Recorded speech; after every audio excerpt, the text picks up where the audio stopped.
So lead generation isn't that difficult, but a lot of people get it wrong. There's 3 easy ways of business that you can get more revenue in your pipeline really easily.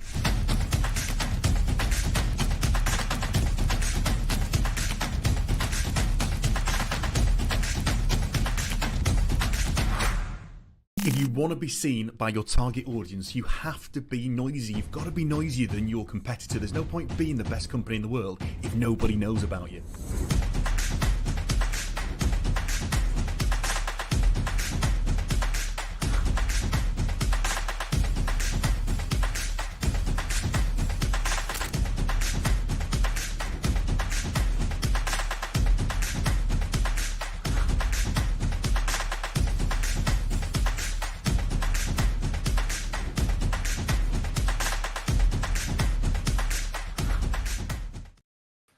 Hello and welcome to our LinkedIn Live.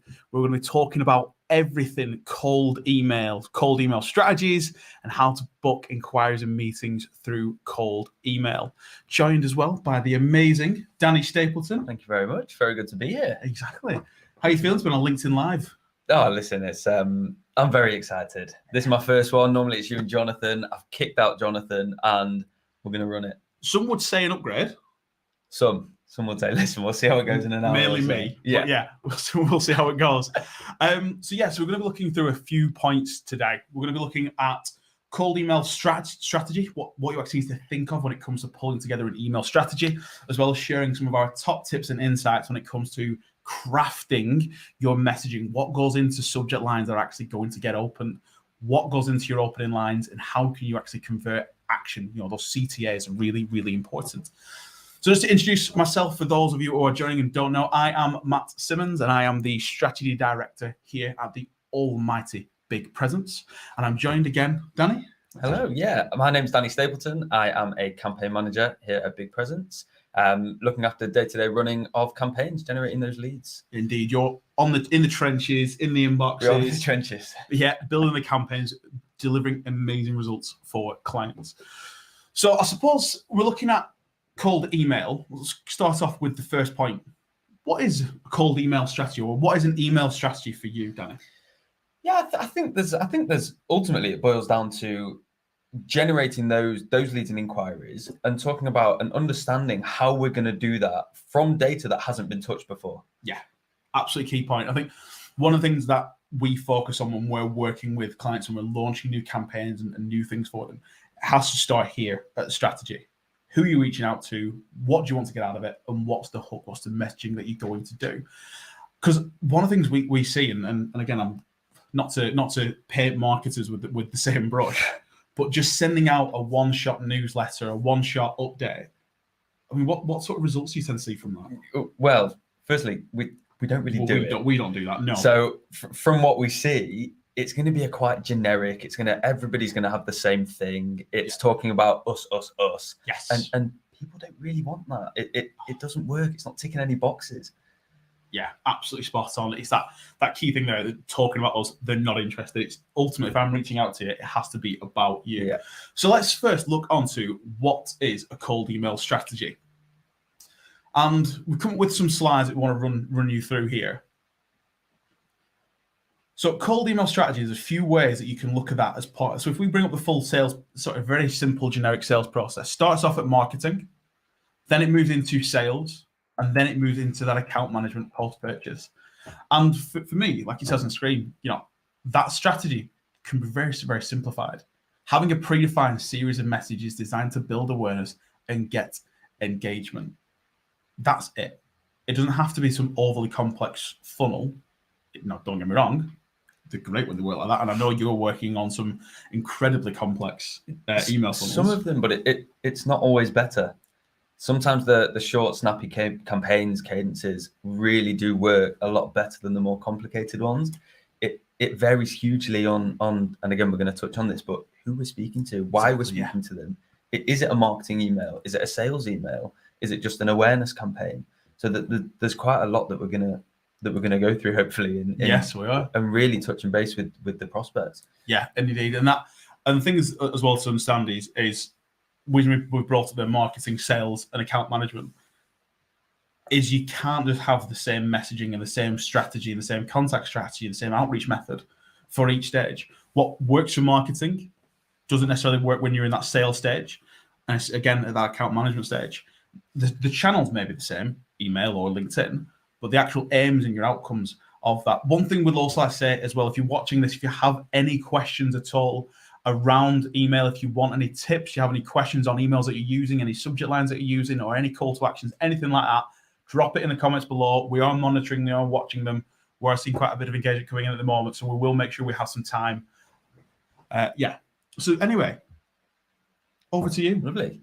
Yeah, so I think ultimately we're going to touch on sort of what is cold email strategy. Yeah. So boiling it down to the very basics, we want to generate leads and inquiries from data that hasn't been touched. Yes. Now, there's a couple of different things that we can do, but ultimately it's about building that pipeline and generating those conversations quicker than if we don't do anything. Yeah.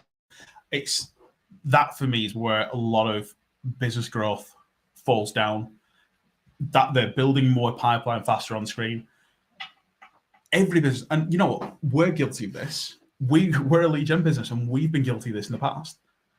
One of the key things on growth is constantly working new opportunities and building up that pipeline.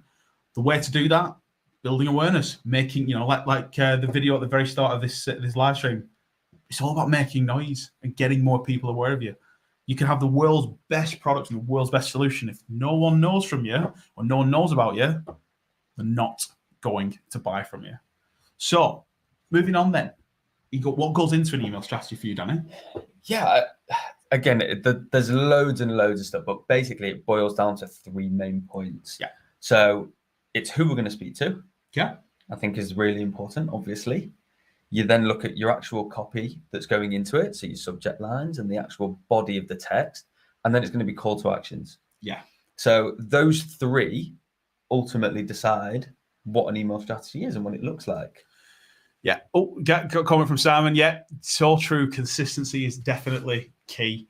Yeah, with all of this sorts of things. Hey, Fraser, love to see you, mate. It's all about that consistency, having that consistent outreach method, and also reaching the same audience. I mean, you put on there 3 things. What goes into a formula at the start of a good strategy: your audience, who we're reaching out to, your messaging and your hook. So, what are your talking points? Why do we want to reach out to them? Why were they going to reply? And then also the cadence. When are you going to message them? How often and for how long? Now, for you, Danny, where does it all start? What would you say is the sort of linchpin? What would you say is the most important part here?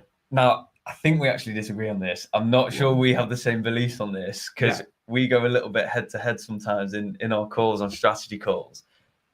I reckon it's audience. Now, there's absolutely, if we're looking at decision makers, if we're looking at owners, managing directors, there's no point going to them if they can't make a decision. If they're not interested, if it's not something they live with day to day, if it's not a problem they come across, it's something that needs to resonate with the audience. So that audience has to be bang on. Yeah. And I think something's ticking away here, and I don't quite think you agree with me. It's not that I don't agree with you, but for me, and this is because this is now sort of my left brain creative strategy coming in, the strategy and that creative side. For me, you want to spend a lot of time focusing on your messaging and your hooks. Don't get me wrong, I'll agree that audience plays a big role. Yeah. But if I'm going out with, let's say I'm going out to the top 100 MDs who I know are going to have a need for this product, and I go, "Hi, Mr. MD, I would love to speak to you about this problem. This is what we do." You've got to have a driving motivation behind your messaging and your hook. I mean, again, for me, that you've got to spend a lot of time on your creative. You've got to test and test and test.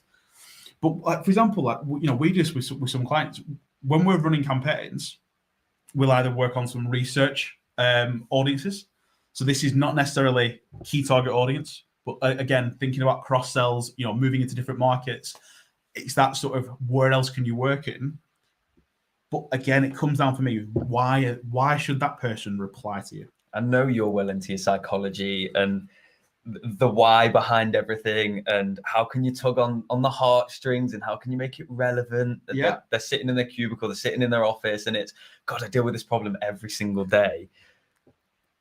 But I think if we're not reaching the right people, listen, I think it's, if Andy was sitting here, you'd have a conversation about the cadence. So it's the cadence is also massively important. Indeed, yeah. If we're sending out an email every single day for a month, people are going to get sick. You're going to get unsubscribed. You're not going to be in the best place. You're going to get hit with spam, unsubscribe requests. It's going to really mess with your domain rating. That's something actually we've not got a slide on, but it's really worth rating here. Domain warming, and actually, to be fair, if Andy was here, he'd be rifling off lots of information about this. But when you're sending out, and again, probably down to me thinking about messaging and hook, when I send out a message, the one thing I don't want is that to be marked as spam. Because what happens is if you send out, let's say you send out to a few hundred people, and a lot of people coming back and going, that's spam. Email filters, domains are going to get picked up on. Your domain score is going to drop. So that means that when you're then sending out just standard emails to customers, follow-up emails, there's a risk of that then falling into spam because your domain as a whole has been attacked, has been sort of damaged, if you will. So one of the things we look at doing is sometimes setting up subdomains. So if we are going for a volume campaign, that's the best strategy for the client at the time, we're not then going to damage their main domain, if you will. I've got a comment here from Mark. Interested to hear about what you think about the right length and structure of an introduction email if looking to get that elusive first meeting. Ooh. So this is again where we might disagree. And before we jump on to that, love to hear from you in the comments. What do you think is the most important part of an email strategy? Would you say it's the audience who you're reaching out to, the messaging and your copy and why they should respond? Or is it the cadence and how often and the structure you're going to go out with them? So yeah, please drop them in the comments. Ultimately, settle this debate because I think we're never going to agree on this. Everyone's just going to say agree with Andy and go with cadence now. Probably. We're gonna. He's not even here to not even here to fight his own corner. No. So let's look at this comment from Mark. Good length and structure of an introduction email. What do you think? Again, it's a bit of a cop-out answer, but it really depends, and I'll sort of tell you why. So again, it sort of boils down to the audience and why we're reaching out to them. Yeah. Every campaign and every person, job title, seniority, will respond better or worse to a different message. Yeah. So listen, I always like to keep things sort of short and snappy. Yes. I think the best way to do things is maybe just, hey, I'd love to explain XYZ. I've seen this on your LinkedIn. Would you be free for a chat? Yeah. The short stuff, you want it to sound like it's come from you sitting on a laptop rather than, hello, sir. Are you available for a call 3 weeks on Tuesday? It's not going to work. It needs to sound like it's from you or me. Yeah. And I think that's where we do agree. No, completely. And that's that. When we come down to copy, there's a difference between personalization and a personalized outreach. Personalization is with all the, to answer your question on this one, Mark, there's lots of platforms out there. We use email platforms as well. To say, I'm going to send you a personalized email and it's going to go, hi, first name. I'd love to speak to you about your company. We do this. And I can understand that as job title, you're probably facing these problems.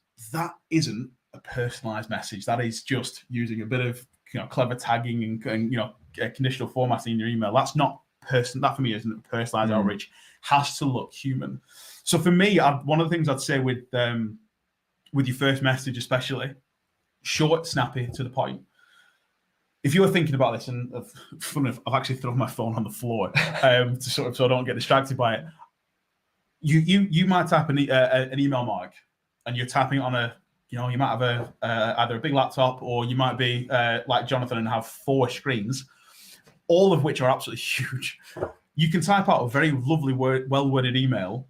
If the customer's reading it on something that big and it's a war and length piece of email, it's not getting read. It should be very short, very snappy, and be hyper-personalized. Reference something you've seen. Hi, Mark, saw on your LinkedIn that you're hiring some new salespeople. What's your plan to get them, ramped up quickly? That's it. We're gonna touch on some 5 top tips around email.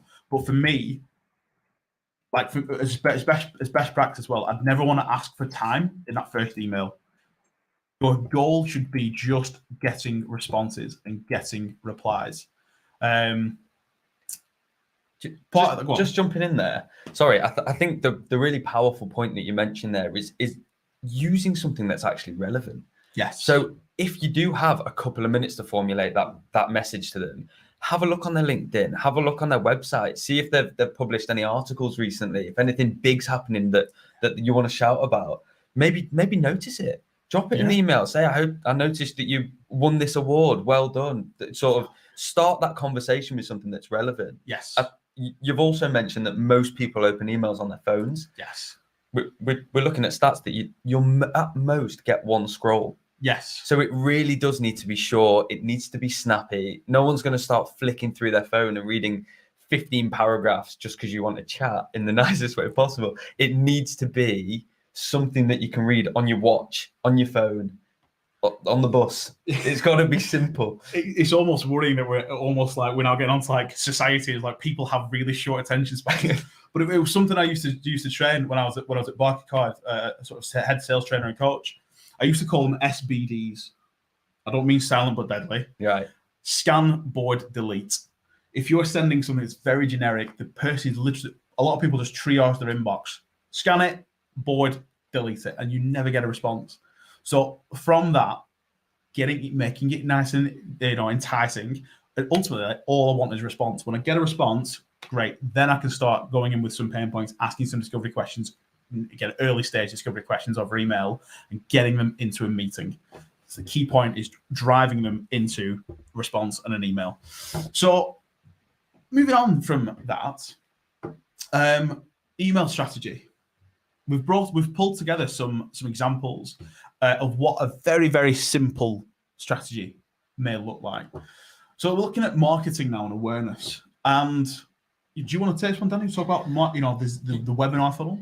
Yeah, I mean, just to preface this, it really does depend on what the aim of the sequence is. Yes. So if we are really trying to generate those meetings, those leads, you'd attack it differently than if you're trying to generate awareness. Yes. Maybe it's an existing client base and we're going out to people that we already work with, informing them of other products that we offer. Yes. It's not as straightforward as, okay, we want some leads, we want marketing. It's going to be the same message. We really need to think about the strategy. And I think, again, within that, it's audience. So existing clients, is it new clients? Is it going to be a hook? What's the hook going to look like? Yeah. Is it going to be the first thing they read in the email? Is it going to be the call to action? So I think there's a couple of different ways that we can formulate a marketing email. Yeah. But if it's around that awareness, it is going to be different than the sales email. It's going to be maybe a little bit softer. Yeah.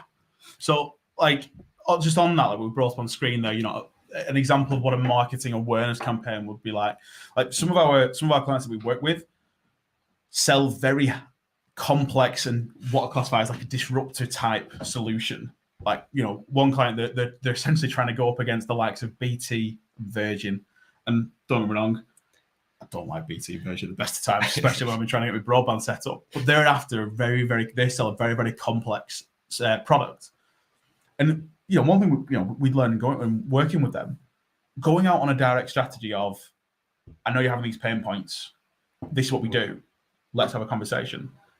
Hasn't performed excellently for them because we know that what they sell is very, very complex. So we have to then attack it different ways. If you sell a very, very standard, understandable product, then direct outreach, I'd say all day, every day, unless you're in a highly saturated or commoditized market. So, for example, let's take this client here, this pretend client. The audience are operational SDMs or senior decision makers in manufacturing. I think Annabelle just put up a comment there as well. If the messaging is right, but it's going to the wrong people, I need to get some glasses, by the way. There you go. It's where the fact that I'm having to lean in at this age is concerning. But going to the right people, but only once. They may be too busy for one email to get their attention, and getting the cadence right, but filled with rubbish content, it's an absolute fail. Incredibly diplomatic. But yes, I think that's, again, if you're going out with just one shot, how often are you actually going to reply? Yeah. Working, especially if you're going after bigger businesses, they're busier. they will require multiple follow-ups to get their attention, because it's very easy to ignore once. If I see a name 3-4 times on my inbox, You're going to stop paying attention, man. You really are. Yes, indeed. Absolutely spot on. So back to this webinar funnel here. Audience, operational SDMs in manufacturing. The hook is inviting them to a webinar. I think we've got on here 5 ways to reduce staff onboarding time. Now, let's say this client is they're a training provider working with shop floor training and putting together training manuals. The cadence will be 6 emails sent over 3 weeks. So one every two a week. Now, on that, Danny, what sort of messaging would we probably be going out with this? What sort of aims would we be wanting? So obviously you start at your hook. Yeah. We're going to explain very, very briefly what the webinar's about. We're not going to give too much away because ultimately we want them on the webinar. Yes. If we explain sort of war and peace in that email about what the webinar is going to be, we don't need a webinar. So let's entice them on, drop them a little bit, and then in the call to action, it's this is what we're doing. I'd love to have you on. Yes. Within that cadence, you might send a follow-up. Yeah. That might be 2 or 3 days later, and then you might re-engage them maybe 4 or 5 days later. But within that, you've then got the webinar offboarding. Yes. Which is hugely powerful. I think it's. I'm really glad you brought that up because people often forget about that. Within that cadence, that's my favorite email. So that webinar offboarding, even to people that don't visit, don't attend, if it's in person, if it's online, you're going to get people saying, oh, sorry, I wasn't free. I missed this. Can we have a chat? And then it gives you a chance in a one-to-one setting to explain what you talked about in the webinar, but directly to a person and find out their problems and make it more specific than you can do in your webinar. Yeah. So I think it boils down to send a nice email, explain what we're going to do, a couple of follow-ups, and an onboarding and an offboarding email. Yeah, and that then also comes into buyer behavior and intent triggers. That's something we are key on. Any campaign that we work on and we run, we are always tracking intent and buying triggers, and we give every single lead that we reach out to a score. And that, like you said, there with that offboarding email. If I sent them out a few webinar follow-ups and invites, they've come on, they've attended, but let's say they haven't shown up to the webinar because guess what, they're busy. But I know that based on previous data that they're showing high intent, I can then send them a follow-up offboarding email saying, sorry we missed you, or sorry you missed us. Would have been lovely to have you on. Here's a link to the recording. I can then use that as ammunition to give to the sales team and go, this is the messaging. They're really, really warm. They missed the webinar, but guess what? They've also clicked and actually viewed the webinar. All of a sudden, really hot to engage. Here's the next webinar. Sorry you missed it. Oh, yeah. So if you're then planning a couple of months worth of webinars, we can line them up. We can say, these are the next 2. Stick it in your calendar now. I'd love to have you on. Yes. And I think that's where you're going to get a hell of a lot of engagement. Yeah. It's really powerful. That follow-up email to the people that have missed it is arguably, I agree, more powerful than the people that have actually joined. Yeah. And I think in some of the results that we found through other campaigns, it proves that way, that the hottest leads and the hottest prospects come off the back of the people that don't even join the webinar. We had that last week. Not last week, 2 weeks ago. We ran a webinar, and the people who didn't actually attend came back to us more often going, I'm really sorry I missed you. I'm really keen to have a meeting. Yeah. So it's all about those intent triggers. So let's move on now to sales and that intent stage of the process. So again, audience would be operational.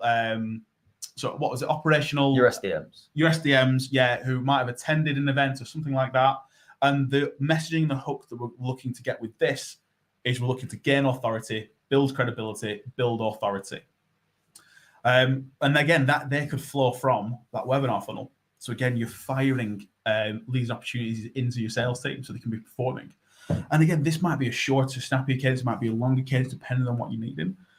But back with that cold email strategy as well, arming your sales team with resources. So this cadence might be 8 emails over 2 months where they're engaged. They might have had a discovery meeting. They might not have had a discovery meeting, a discovery call with you. But then I want to keep, again, being top of mind. Again, this pretend client here, they're selling a training package or a training system, if you will.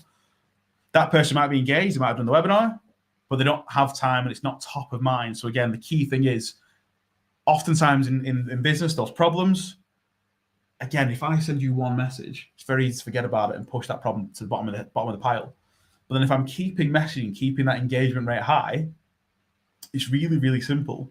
When that problem resurfaces again, oh, guess what? I'm like the second person in their inbox. That's it. They're going to come back to you, aren't they? Ultimately, you're keeping relevant. You want to keep relevant. You want, when your name drops to the top of that inbox because you ping them another message, it's Matt again.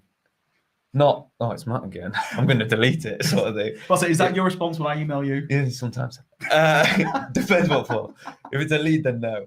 Oh, good. I think it ultimately comes back. And I know this is sort of cold email. However, being able to put our lapsed clients, your existing clients, anyone that you've currently got conversations going on with, popping them an invite to the webinar might resurface other conversations that you can then cross-sells, upsells. Yeah. Obviously, this is cold lead emails. You can't limit anything to a particular audience. I think it's really, really something to be able to send a webinar out to absolutely everyone. Yeah. And go from there, start those conversations directly from within the webinar. Yeah. That's a really, really good point. Thank you. Try my best. Very good. And then the final sort of structure we run through was the account management, that repurchasing cadence or strategy, if you will. So these would be, existing clients. Oh, so happy days. They've already bought from us, but again, this one now, my messaging and hook here, my why to reach out would be an education piece. Because oftentimes, and again, when we work with clients on sort of more strategic sales side of things, as well as just straight lead gen, people always want new business. Great, that's what we're here for. That's what we excel at. But oftentimes, people don't realize just how much untapped revenue is there in your existing client base. Again, if a customer buys product A from you, well, it's not their fault that they didn't also inquire about product B, C, D, and E. They're not an expert in your business. It's your job to educate them. So this cadence on pulling up on screen here, again, would be the why would be, again, copy, creative, would be education, nurturing those relationships through again that sort of systematized outreach. The cadence might be over 6 months. That might be one email every month, twice, 2 emails a month. But again, it's keeping that contact high. The worst thing you can do with any sort of deal you're working or any clients that you're working is just going silent. Radio silence. It's the worst. And that's getting off topic now. That tends to be if you find as well that your account management team aren't having regular contact with your customers, probably because they're shying away from probably a bit of bad news, or there's a conversation they don't want to have with them. So again, it gives you a little bit of insight there. So moving on then, Danny, we're going to look at a couple of different parts of cold email now. So what makes a great cold email? Yeah, so again, a couple of different segments to it, a couple of different points. Obviously, the subject line. Yeah. Now, we're going to pop through a couple of different subject lines that have worked. Yep. And also don't work. Because sometimes it's nice to focus on the ones that don't as well, so we know what to avoid. But ultimately, a subject line, we need people to be opening the emails that we send them. If the subject line is naff, if it's rubbish, they won't open it. Yes. And we will go into it. I think what you've also got is the opening line as well. Yeah. So again, people are going to be viewing this on mobiles. They need to be able to see it. It needs to be short enough that they can see it in the preview. We need to really think about this. And again, we've got a couple of examples here. Yeah. Lastly, call to action. So we do a lot of split testing. Yes. With call to action. So firstly, what they are we going to go for a bit more of the power of no, as you like, psychology behind there as well. No orientated again, we'll come through. Or are we going to use it right at the start? Are we going to pop it first line of the email? Are we going to put it at the end of the email? So there's a couple of different ways that we can look at a call to action as well, but they all make a great cold email, which then builds that bigger funnel. Yeah, absolutely. And again, we're looking at subject line, open line, and CTAs. Main body of your email is a whole of the webinar in itself, because that is an absolute beast of how to write templated series frameworks. of webinar. It really might be. Nice. Almost It like we should do really another might one, Danny. Lining it up. But with with your main body, for me, it's like building putting Legos together. It's a little bit of everything, building a framework out. So again, you can get lots of highly relevant messaging out. So looking now, first off, at subject lines. Again, what makes a great subject line? So for me, or for you, Danny, like 5 words or less. Why have we said 5 words or less? Yeah, I think this one's I'd like to think obvious. Maybe it's not. It needs to be short enough to read easily. Yeah. So if you send me an email with a subject and it says, Danny, I'd really love to chat about ... It's probably too long. Yeah. It doesn't make sense. I'm not going to be able to see that in a snippet. If you send me something that's really short, really to the point, maybe a little bit of internal camouflage, which you're going to talk about. Oh yeah, I love that. It makes sense. Yeah. I'm going to open it. Obviously, it needs to be on topic. Yeah. So we can't email somebody about on-site training and call it milk delivery. It doesn't make sense. It's absolutely pointless. So it really does need to be on topic. Yeah. There's a couple of other points which, if we pull back up those slides again, yeah, it's important to avoid punctuation as well. Yeah, it's a weird one, that, but ultimately what we found is when we include exclamation points or highly sort of what you think of emotive in your subject line, your open rate tends to go down because it comes across bit cheesy. I'd include emojis on that. I know we didn't, and it should be. Oh, go on! I've hit a nerve here. So so you look at the data around emojis. Yes.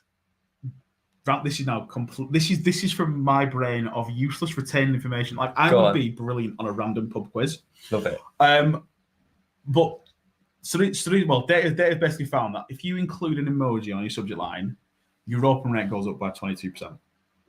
Now, have we seen that in real world testing? No, because one thing, a lot of that data comes from B2C. So if you look in your own Gmail inbox, for example, you will see emojis. A bit random tidbit, if you use the poo emoji, it goes up by 37%. Very nice. Yeah. But I gotta think though, if I'm emailing an old-fashioned operations director from, a manufacturing firm that's been around for 40 years. I won't be putting the poo emoji there, I'll tell you that. No. Or even something like, rocket your sales and there's a rocket and the 100 then emojis. a flame. And a flame, yeah. It wouldn't go down well. So you've kind of got to think about your target audience there. I don't disagree with you on existing clients. If we've got a relationship, like I know I can send all my clients something with an emoji in and they won't bat an eyelid because they know it's me, they know how I speak, I'll throw a smiley face in there. If I did that to a managing director of a large company that I don't have a relationship yet, I probably wouldn't do it on a cold email. Yeah. I think that's maybe more into the account management email cadence. Absolutely spot on. Yeah, that again, it comes into that, like you're saying there, if they're unknown to you, you want to be human, be friendly and be personal and use humor, but as a professional, there's probably a line to cross there. So next one we've got up on there is don't come across as generic. What do you mean by this, Danny? Well, if someone emailed me, Mr. Simmons, yeah, or hello, Matt Simmons, yeah, I'm not going to answer. Oh, yeah. Well, mainly because my name's Danny. That'd be weird, but I wouldn't answer. If it's too formal, if it's generic, if it doesn't fit the bill, if it's talking about nothing that I'm related to. So if they come to me about the business finances, it's not for me. I'm not really going to look at it twice. I'll probably just delete it or forward it to Jonathan. To be fair, it's funny when people message Jonathan trying to sell him some technology piece and some sort of complex API software, and Jonathan's like, "Oh, this is interesting." Hasn't got a clue what it means. He just forwards that on to Andy. But that's it, yeah. Andy knows what it means. Knowing your target audience. That's it. There you go. There you go. I feel like Andy's going to get an influx of techie emails after this. Also, am I agreeing with you now that audience is the best part of the strategy? There you go. You'll come round. Don't like that. Okay, so make use of internal camouflage now. I think you're probably best to talk about this because you love all this psychology and really delving into stuff. Yeah, and internal camouflage, that you've got to think, again, I love being creative and I love using new ideas and I love being out the box. But you think about, right, if I was to look through my inbox from internal messages, it would be really, really boring subject lines. Can I grab you for 5 minutes? catch up RE account. It would Data be question. There's so much stuff. yeah, data questions, just copy stuff. help, whatever. It would be incredibly boring.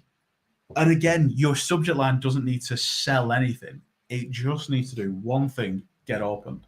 So start thinking about using internal camouflage. Like one email that we used, the open rates were absolutely phenomenal. So we're working with the client in the IT hardware space. Subject line was simply server down. Now, if you're an IT director, an IT manager, and again, it crosses the line of clickbait, but we're going to cover that in a moment. You're going to open that email. Now, I'm not talking about using unnecessary inflammatory language. Building on fire. No, nothing like that. No. But, server down, new hires.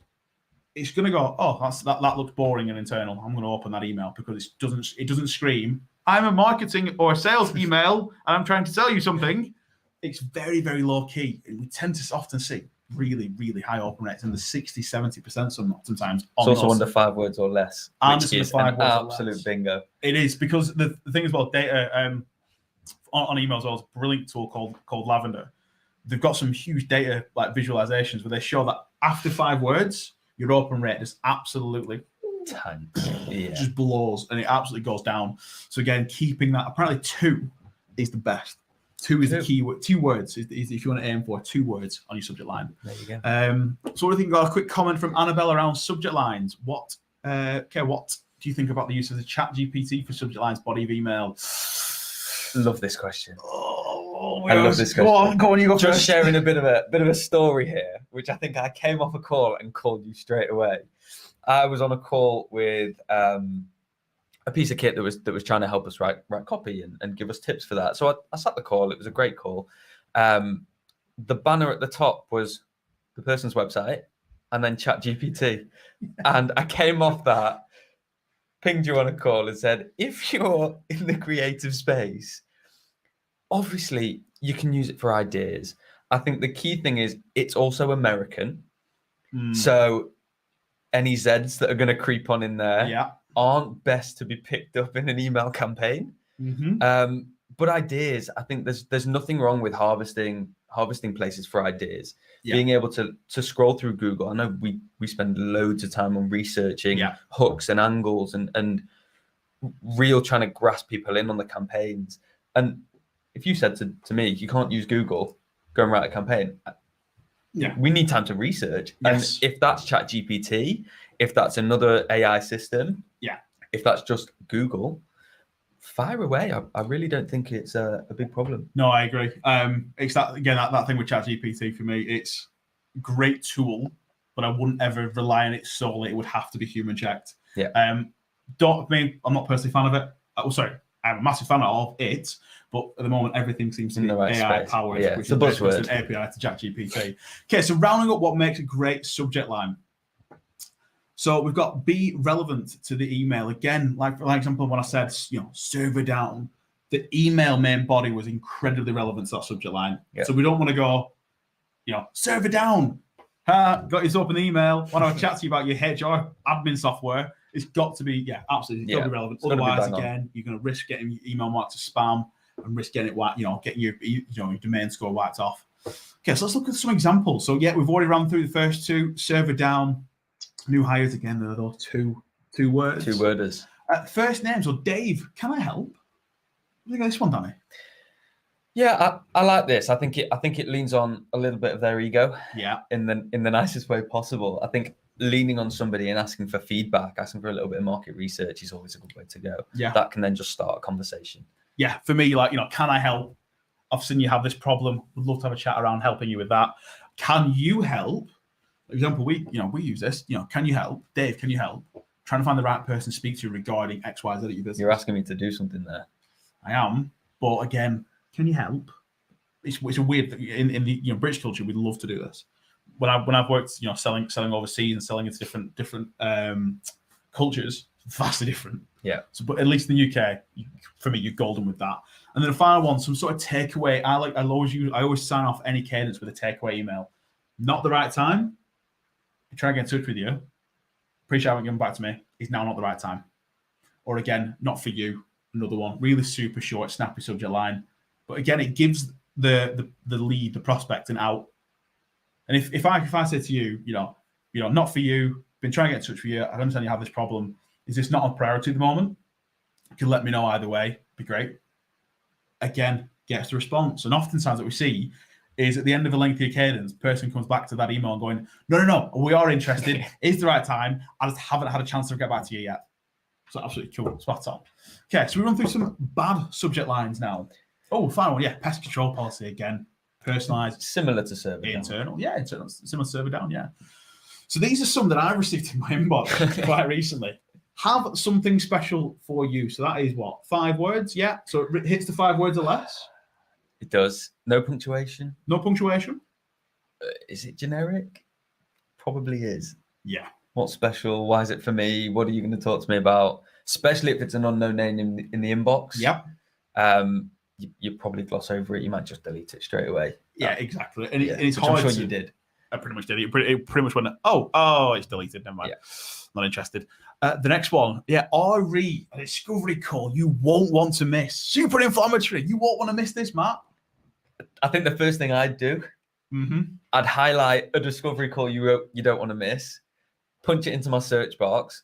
Where have I missed the first email? Yeah. Because that's a reply. Yes. So RE, yeah. I've missed something.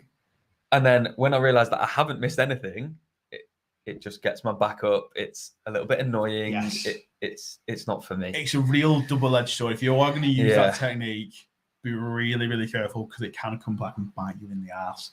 If I got RE and it's the first email of the thread, it's probably not going to go down well. And yeah, just ABC company plus big presence. I get these all the time. Our company plus your company. Yeah. Again, just screams marketing generic. No context. No context. Just again, you think using big presence is personalization. It's not. It's bare basics. Oh yeah, Mr. Simmons, let's chat. The old robot, eh? It's I mean, to be fair, Mr. Simmons is my dad. There you go. Yeah, so they either got the wrong person, or again, I've never been called Mr. Simmons unless I've been in trouble. So again, not key. Make it human. Again, key outreach on that one. Okay, so moving on then to opening lines. So what makes a great opening line, Danny? I think it's something we talked about right at the start of this. We did, yeah. Nobody cares about you in the nicest way possible. You want to talk about problems that they have. Let's open it up and talk about them. Everybody loves talking about themselves. They really do. Problems they've got, make it relatable. Again, short and snappy as well. Yeah. Don't waste time on your opening line. Hi, Dave. I'm Matt Simmons from Big Presence. We are this. First off, they can see your name and they can see where you're emailing from because it's in the inbox. So don't waste precious real estate, screen real estate, just talking about yourself because they're not interested. Us. Yeah, talk about exactly. Talk about them. Key ones about is relevant and drives the reader forward. Again, talking about snappy copy, highly emotive language. Just Google power words. It's what's classified in psychology as high arousal language. Don't mean like that. But high arousal language causes a chemical change in the brain when they read it. Again, it's really, really key stuff. That it's very short, but again, just tweaking your copy. Stop using very. Use better, but simple words. And finally, just it's simple to understand. Yeah, I think that's the best. It needs to be something that everybody understands. If you're going to a really techie industry, like IT professionals and servers, talking about servers, it needs to be something that anyone can understand. Yeah. It's again the key age as well, and Word has a brilliant function where you can get the reading age of your email. You really want to be aiming for a 10-year-old reading level. Now that sounds a bit weird. Like, my key clients are in the 50s and they've been running a business for 20 years. They're very, very intelligent people. But again, you got to think about it. If I'm sending you a very quick email, it's going to take at most 10 seconds to read. Has to be simple to understand. Otherwise, again, they're going to switch off. They're going to get, if it's filled with jargon and anagrams, they're going to switch off. So aim for a really basic, simple reading level for your writing. And the key one of this: read it out loud. Yeah. Just read your email out loud before you send it. Ask for another opinion. We will always get at least another person to sign off and read over it, as well as the client. Yeah. So get a couple of people's opinions and welcome any changes. I think that's really important. I'm never precious about any copy that I write. Oh, yeah. You can't be. You really can't be. Yeah, don't be precious, lose the ego. And again, if you are writing any emails, you're watching this, you just want a second opinion on it, just drop us a line. We're more than happy just to give something a once over and point in the right direction. Again, we do this every day. Just drop us an email. We're more than happy, or drop us a LinkedIn DM. You want a bit of second opinion, someone who's doing this a lot. Again, send it over to us. Danny and myself, we're more than happy to help on that one. So moving then on to some examples. It seems like our timing's off. I really like this one. Yeah.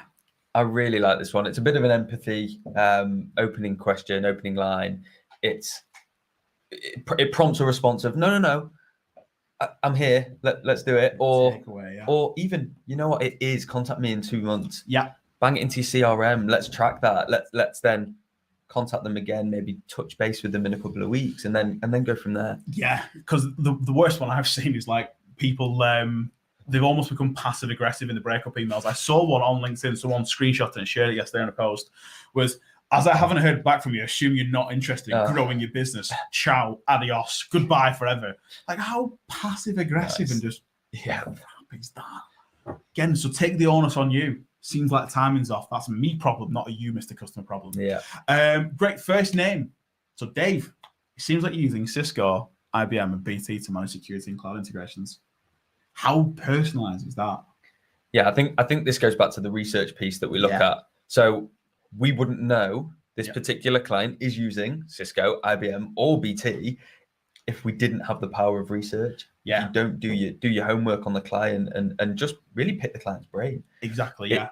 I think it leans on the fact that we know these XYZ companies are a bit of a nightmare. Yeah. Come and have a chat. Exactly, yeah, because that again speaks to that relevancy and personalization. Yeah. Again, mentioning who they're using, done your research. Are you the right person to speak to regarding XYZ at your company? Yeah, I really, really like this one. I think this is one of our top performers. Yeah. The reason being is everybody typically replies. The replies are so high when we use this because if I don't deal with it, but Matt does, I'm gonna drag Matt into it. I'm gonna pop it over to Matt. I'm gonna let Matt take that question. Yeah. If I do deal with it, I'm gonna be intrigued. I'm gonna want to know, why me? What do you need from me, sort of thing. So I'm gonna sort of pop a little reply. Yeah, it's myself. What's up? It's that qualification message first on, early into the cadence, spot on. And then last one. So Dave, for some reason, my go-to for first name said, Dave, what mortgage brokers hate about their job is the admin work of managing documentation. And then continues on. Yeah, this plays on the fact that obviously we'd be reaching mortgage brokers here. Yeah. This wouldn't be relevant to IT decision makers. Exactly, XCMs. It makes them think about their day-to-day. So, it's a nightmare. It's those data segmentations. It makes them think about what they really struggle with. Everyone loves a good whinge. There you go. And it's like, I understand your problem. Come and have a chat. Come whinge to me. Yeah, because I've got a solution. Yeah. Yeah, so again, using that empathy on your opening lines, again, key to driving those forward. Yeah. And then finally, we're going to look at, before we share with you our 5 top tips on email, what makes a great call to action. So for me, first thing about making a great call to action is it's the only one in the email. Yeah, I received an email a couple of weeks ago. Yeah. 3 call to actions. So the first one was, would you want a demo? The second one was, I'd love to have a chat. And the third one was, reply to this and let me know. So I'm confused. I'm immediately confused. I don't know which one they want me to do. The key of having one is you can track it. Yes. So if we're asking for a reply, if we're asking for them to book a demo, we can then track that and you know what's working. If it doesn't work, we can change it. Yeah, you can track, you can test it. And again, it just doesn't confuse the reader going, here's 3 different things I'd like you to do. No, one. Yeah. Just keep it to one and keep it simple. The next one as well, it doesn't require lots of friction on the customer's part. So this is something I often see when we get emails and things like that is, love to have a demo with you. If you can answer these 12, if you click this link and answer these 12 things, and also here's a link to my Calendly. Fill in the short form. Yes. Do this quiz, dance around the kitchen, and then come back to me. Yeah, hold the phone. You're trying to sell to me, and you want me to do work. And this is again off on top of personal bugbear, is when someone tries to book in a meeting with me and go, oh, here's my Calendly, like it's so blasé. It's like you've not even made an effort. Now, on the one hand, Calendly's been designed. We don't have to go back and forth over email. But especially as a first outreach, like the amount of LinkedIn DMs I received going, love to demo this new software for you. Here's a link to my Calendly. Oh, it's crazy. I think you can sort of preface the whole Calendly thing with, if any of the times don't work, please let me know and I'll move things around. Yeah. It's powerful. Because then you are able to do something. You can shift your calendar around. You can seem more flexible. Yeah. But yeah, don't ask the prospect to do a million things before they send an email. Yes, spot on. It's that if you're the seller in this relationship, put the bloody work in. Don't be lazy. And then it's clear and concise. Don't dance around what you're asking for them to do. Love to have a chat with you. Be great. It's great to see if this is of interest to you. Not. I've seen some call to actions were like 4 lines long. If this is a problem for you and you like and it becomes very muddied on what you actually want them to do. Again, keep it clear, and also your formatting, put it on a separate line. So just some examples we've got. We'll quickly bash through these examples, and then we'll run through our 5 top tips. So would it sound logical to get half an hour in the diary? Yeah, well, it's not illogical to ask for half an hour. No one wants to sound illogical, does it? No, especially at the big important job. Exactly. There you go. Cool. Danny? So interested in unpacking how we can help improving XYZ. Yeah. Again, it's an interest-based, casual call to action. We tend to work on more interest-based call to actions, and then we move into let's have a call to actions. Again, it's lower friction. I'm not asking to sell you. It's just Are you interested? Exactly. Are you interested? Again, qualification. And then opposed to a quick chat. Now, I love these ones. I know you do. You really like these ones. The no-orientated call to actions. It works in the psychology that no is safe. No is almost a rejection. It's easier for us. Everyone's so quick to say no. Exactly. But actually, I want them to say no. Think about using it in cold calling. But don't tell them. That's the thing. But again, so we test this quite often. Would you be open to a quick chat? Opposed to a quick chat? And we oftentimes see we'll see a bump of about 12% in reply rates when we use a no-orientated call to action. Again, similar sort of thing. Are you interested in taking a peek? Yeah. So peek's maybe a little bit mysterious, but again, are you interested? Yeah. Well, maybe I'm interested. Why not? Yeah, exactly. Let's see what the mystery is. Spot on, yeah. And then final, any thoughts from my last email? Tend to use this again when you're using a follow-up cadence. So I've sent you off a really valuable email with maybe a white paper or a download or a cheat sheet, and then have you got any thoughts on that? Now I wouldn't just literally type your email, any thoughts on my last email, but I would literally go, hope you found this well. Did you find this point really interesting? Do you have any thoughts on it? Again, casual, very friendly, gets responses. So that's final thing we're going to run through today on today's live stream. We're going to run through our 5 simple tactics to make your emails more effective. Danny, do you want to take tip number 1? Yeah, of course. I just think just before that, if anybody does have any good subject lines, bang them in the chat. Let's share the knowledge. I'd love to sort of use some in our campaigns. I'm always taking stuff from other people that I think works. It's that power of the community, asking other people. So if anyone's got any, really do stick them in the chat. Understand, let us know why they work, why they don't work.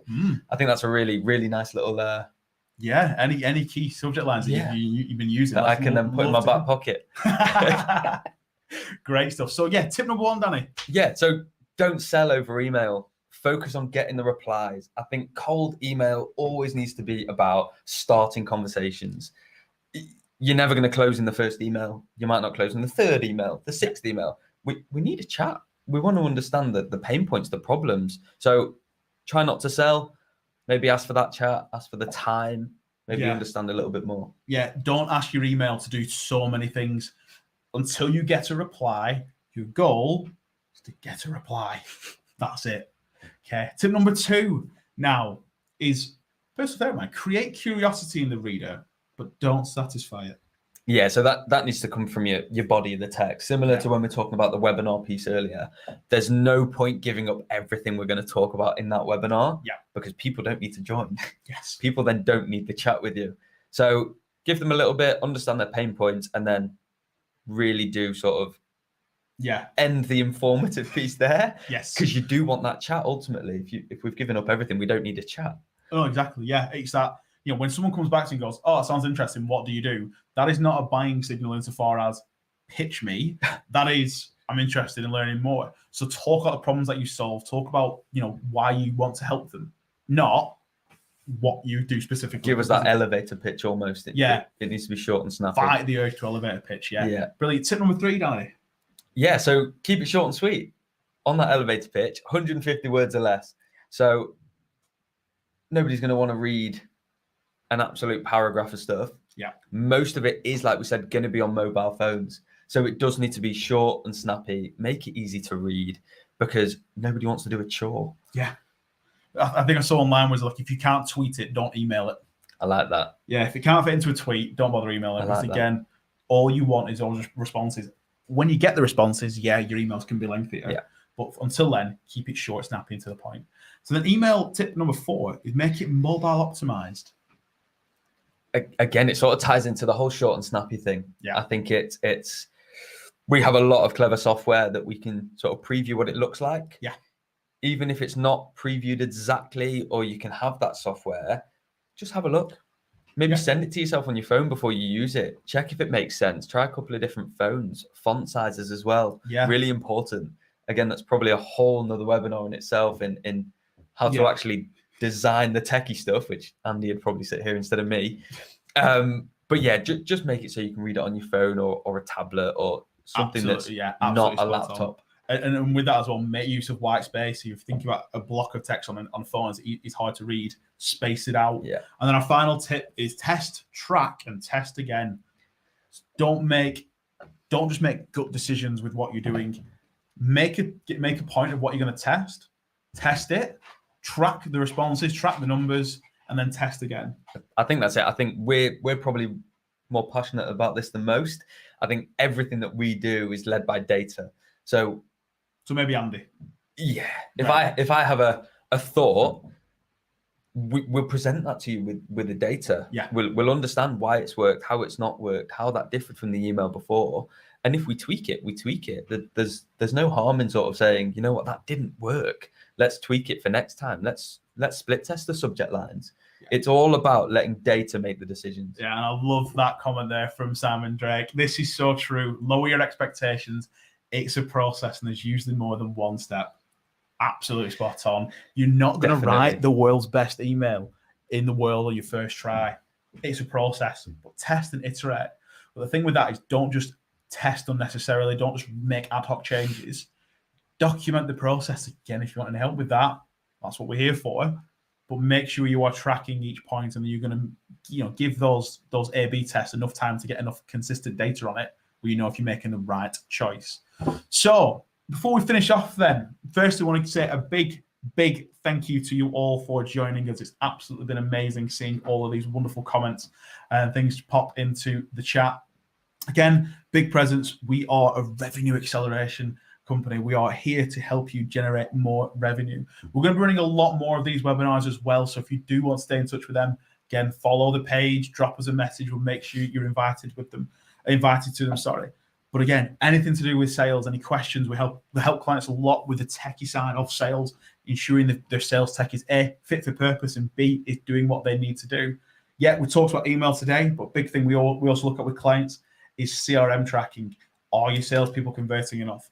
Where are your holes in your sieve? Where are the weak points of your sales process? So again, any questions at all with that, please let me know. Please drop us a comment. And again, any other comments on the email stuff that we just discussed today, bang it into the chat before we finish today.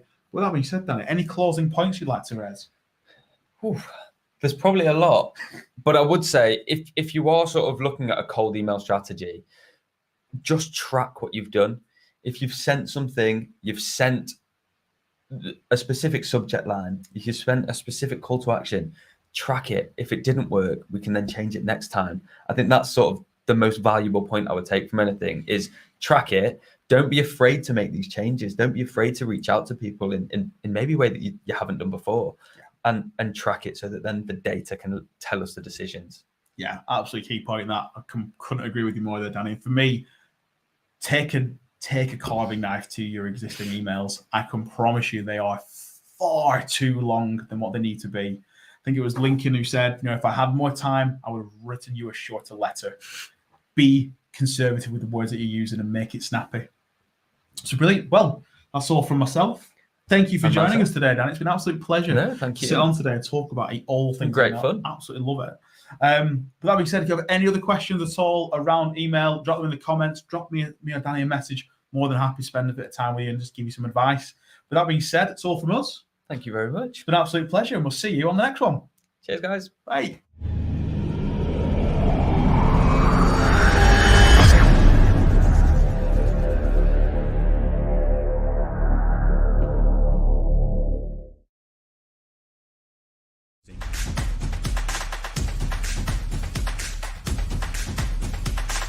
So lead generation isn't that difficult, but a lot of people get it wrong. There's 3 easy ways of business that you can get more revenue in your pipeline really easily.